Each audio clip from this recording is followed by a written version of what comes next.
Last vertigo के video में अपन लोगों ने देखा था कि वर्टाइगो यानी अपने को एक आभास होता है या तो सिर घूम रहा है या सराउंडिंग्स।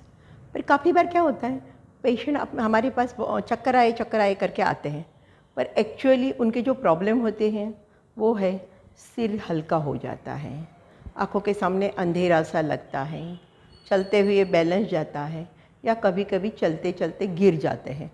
एक्चुअल जो रोटेटरी फीलिंग होती है वो तो बहुत कम लोगों में रहती है, पर इसके सबके जो कारण हैं बहुत ही अलग अलग है। इसलिए देखते हैं चक्कर जैसी दूसरी बीमारियाँ। सबसे पहले देखते हैं फेंटिंग अटैक, मूर्छा आ जाना। काफ़ी कॉमन है टीनेजर्स में, स्कूल गोइंग लड़कियों में। ये देखो, यह है रूही। एक्चुअली खाना पीना नहीं खाती है क्योंकि इसको लगता है कि मैं जाड़ी हो जाऊंगी। परेड में एक दो बार 10 मिनट खड़ी हुई, अंधेरा सा लगा, नीचे बैठ गई। पर जब 26 जनवरी की परेड थी तब उसके लिए खड़ा होना बहुत ही ज़रूरी था, बैठ नहीं पाई और उस टाइम पे वो एक्चुअली नीचे गिर गई। तो ये जो गिरने के इम्पॉर्टेंट कारण है वो है लो ब्लड प्रेशर, एनीमिया यानी खून की कमी, डिहाइड्रेशन, क्योंकि ये बच्चे आजकल पानी भी कम पीते हैं, खाना भी समय पे नहीं खाते हैं और उसके कारण थोड़ी देर भी खड़े होते हैं तो गिर जाते हैं। और ख़ास करके गर्मी के दिनों में ये प्रॉब्लम बहुत ज़्यादा होती है। फेंटिंग का दूसरा प्रकार है वासोवेगल सिंकोपी।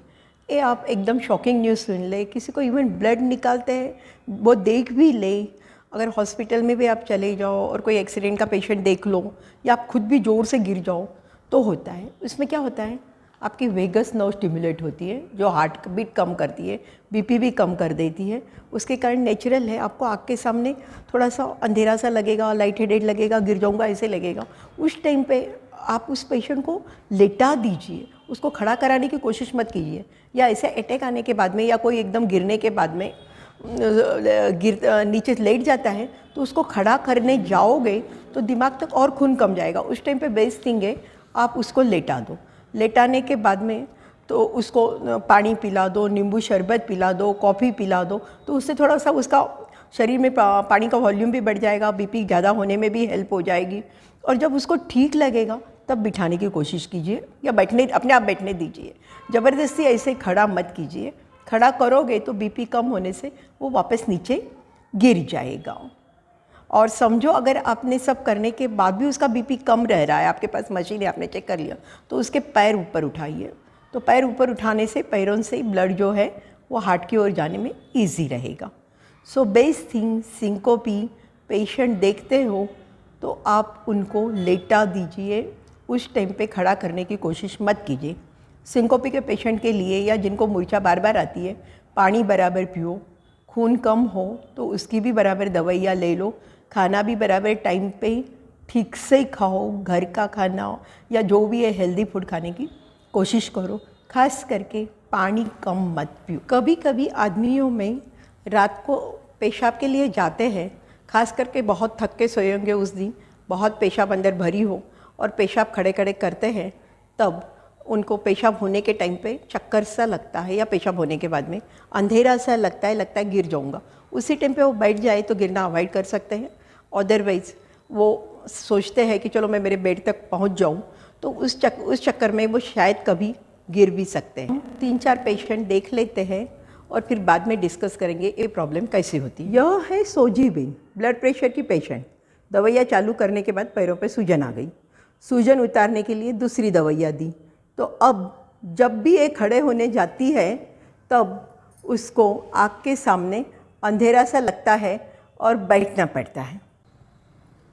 यह है केस ऑफ पोस्चरल हाइपोटेंशन, मतलब सो के ब्लड प्रेशर बराबर रहता है पर खड़े होते ही एकदम ड्रॉप हो जाता है। इसको पेशाब की जो दवाइयाँ देनी पड़ी थी सूजन उतारने के लिए, इसलिए उसका खड़े होते ही बीपी ड्रॉप हो रहा था, उसको अंधेरे से लग रहा था, उसकी दवाइयाँ वापस एडजस्ट करनी पड़ेगी। ये हैं दिलवर खान। पहले तो खड़े खड़े गिरते थे, आजकल तो बैठे बैठे ही गिर जाते हैं। इनके गिरने का कारण है उनके हृदय के धबकारे। जब ये गिरते हैं तब उनके धबकारे एकदम कम हो जाते हैं और बहुत ही ज़्यादा कम या 5-10 सेकंड के लिए धबकारे एकदम बंद हो जाते हैं, तो उस टाइम वो बेहोश भी हो जाते हैं। एक बार तो वो गिरे थे, बाद में फिट्स भी आ गई थी क्योंकि उनके धबकारे 15-20 सेकंड से भी ज़्यादा बंद थे। उनको तो पेसमेकर की ज़रूरत पड़ेगी। जोधपुर से कुसुम जी उनके 80 साल के पिताजी के लिए बात करने के लिए हमारे साथ वीडियो कॉल से जुड़ी हुई है। कल पापा सोफे से उठ रहे थे तो चक्कर खा के गिर पड़े, बेहोश हो गए। मुझे कुछ समझ में नहीं आया, हाथ पैर मसले तो ठीक हो गए। उनको क्या हुआ होगा? क्या पापा जी ने आपको बताया उनको चक्कर आ रहे हैं? उस समय पापा जी क्या कर रहे थे? उनके दोनों पैरों में सूजन है, नसें फूली हुई है, उनको वेरिकोज वेन है, दोनों पैरों के घुटने तो बहुत ही खराब है। 4-5 साल पहले उनकी हार्ट की बाईपास सर्जरी। लॉकडाउन के दौरान पापा घर पर ही रहते थे, दिन भर सोफे पर बैठकर न्यूज़ देखते थे। कई बार उठने पर चक्कर आकर पहले भी गिर चुके हैं पर बेहोश नहीं हुए। इनको कोई और बीमारी है क्या? कुसुम जी, आपके पापा जी को जब सोफ़ा पे बैठते हैं तो पैर सामने स्टूल पे रखने को कहिए और बीच में पंजे हिलाते रहे, तो ये प्रॉब्लम शायद नहीं होगी। उनकी बाईपास सर्जरी हुई है तो एक बार कार्डियक चेकअप भी पूरा करा लीजिए। यह है काजल बेन, घंटों मोबाइल पे, बिल्कुल हलन चलन नहीं। और जब वो उठ के बैठने गई तो उसको लगा कि मेरे को थोड़ा सा ब्लैकआउट हो रहा है, अंधेरा आ रहा है, वापस लेटना पड़ा। तो अपन देखते हैं कि अपने हृदय को, ये हृदय से पंपिंग होके दिमाग तक ब्लड कैसे जाता है और हृदय तक ब्लड कैसे जाता है। आपका हृदय आपके छाती के अंदर लेफ़्ट साइड में है और वो बहुत ही अच्छा पंप है। उसमें शुद्ध ब्लड जो होता है वो आपके पूरे शरीर को, यानी दिमाग से लगा के पैरों तक सब तक जाता है। और जो अशुद्ध ब्लड होता है वो वेंस के थ्रू पैरों में से भी हार्ट में आता है, दिमाग से भी आता है। अब ये जो सोए हुए है काजल बेन, तो उनके पैरों से हृदय तक जाएगा ब्लड, और जो पंपिंग किया हुआ शुद्ध ब्लड है वो हृदय से ही पूरे शरीर में जाएगा, यानी दिमाग तक भी जाएगा। अब जो ये सोए हुए है तो ये ब्लड जाने में कोई दिक्कत आ नहीं रही है, ना तो हृदय तक जाने में, पैरों से हृदय तक और हृदय से दिमाग तक, क्योंकि यहाँ पे ग्रेविटी का एलिमेंट 0 है। सो ब्लड आराम से जा रहा है। ये तो एक सीधा फ्लैट पाइप डाला हुआ है और जा रहा है इधर उधर ब्लड, ठीक है। अब जब काजल बेन उठ के बैठ गए हैं और इन्होंने समझो पैर नीचे छोड़ दिए हैं, तो क्या होगा? ये जो पैर है, इनको पैरों में से जो खून ऊपर जाना है हृदय तक, वो अगेंस्ट ग्रेविटी जाना पड़ेगा। और अगर ये, और इनमें क्या है कि ये डायरेक्टली नहीं जा रहा है, और इसको जाने के लिए आपको पंपिंग चाहिए। ये पैरों के मसल का, ये इनका एंकल की मूवमेंट का, अगर ये आप कुछ भी नहीं करोगे तो ये पंपिंग नहीं होगा और यहाँ से ये ब्लड जल्दी से ऊपर हृदय तक नहीं जाएगा। अगर हृदय तक ब्लड नहीं जाएगा तो फिर हृदय कहाँ से शुद्धिकरण करके ब्लड ऊपर दिमाग तक या सब तक भेजेगा।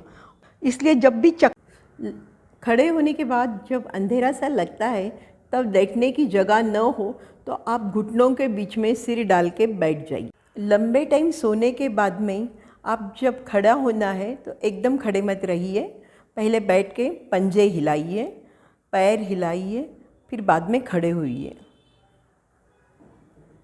लंबे समय बैठने का काम करने वालों को काम के बीच में थोड़ी थोड़ी देर से पैरों के पंजे हिलाते रहिए, क्योंकि आपकी जो पंजे के मसल्स हैं वो आपके पंप का काम कर रहे हैं और वेन से ब्लड ऊपर भेज रहे हैं।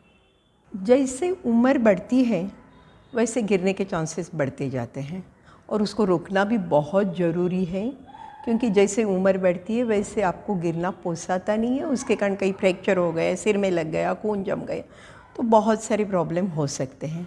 तो पहले तो अपने को ये देखना पड़े कि उम्र बढ़ते हैं वैसे क्यों गिरते हैं। एक तो काफ़ी बार आँख की विजन पुअर होती है, सुनाई कम देता है, वो भी कंट्रीब्यूटरी फैक्टर हो जाते हैं। मस्कुलोस्केलेटल सिस्टम, जॉइंट्स वीक होते हैं, सांधे कमज़ोर होते हैं, उसके कारण भी आदमी गिर जाता है। फिर उसकी उम्र के साथ में अपने को बहुत सारी बीमारियां होती हैं, हार्ट के प्रॉब्लम होते हैं, किसी को ब्लड प्रेशर होता है, डायबिटीज़ होता है, तो उसके कारण भी प्रॉब्लम आ जाती है।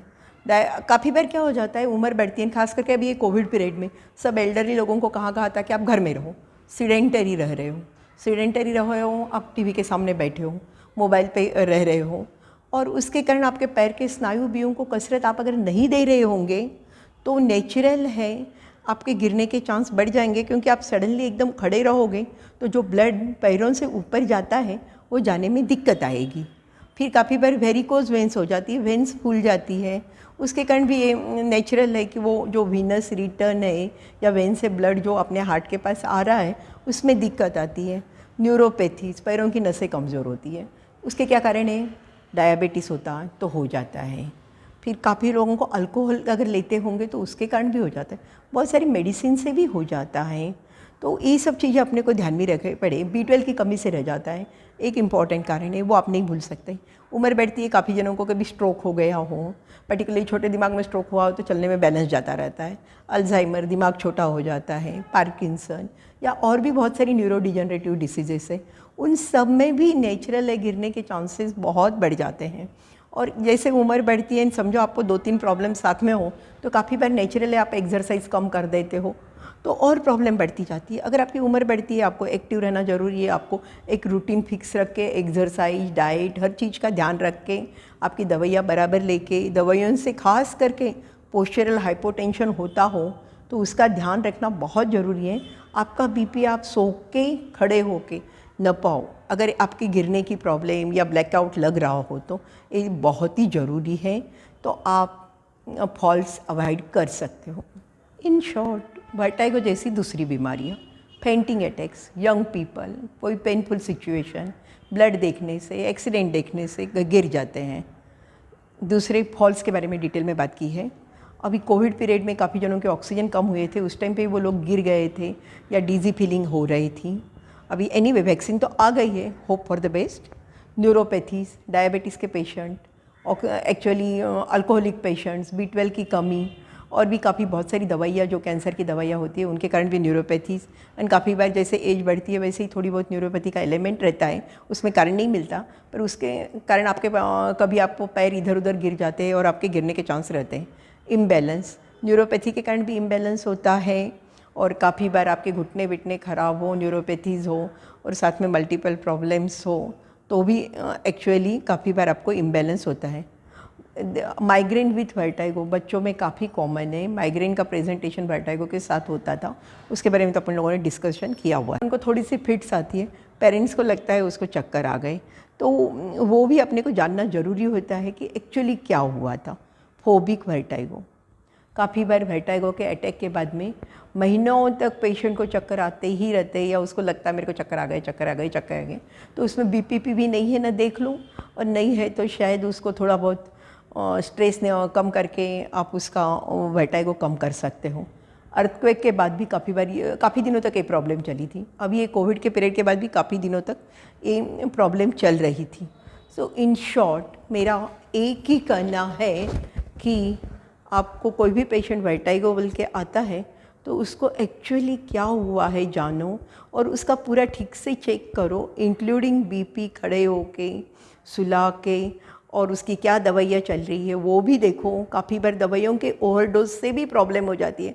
काफ़ी बार फिट्स के पेशेंट रहते हैं, उसके साथ दूसरी कोई दवाइयाँ ले लेते हैं और उसके कारण भी उनकी दवाइयों का मात्रा दिमाग में बढ़ जाती है और उनका बैलेंस जाता रहता है। सो अपने को हर चीज़ पूछनी बहुत ही ज़रूरी है। हर पेशेंट को हाँ गिर गया, चक्कर आ गए हैं मतलब वर्टाइगो है मत समझो। थैंक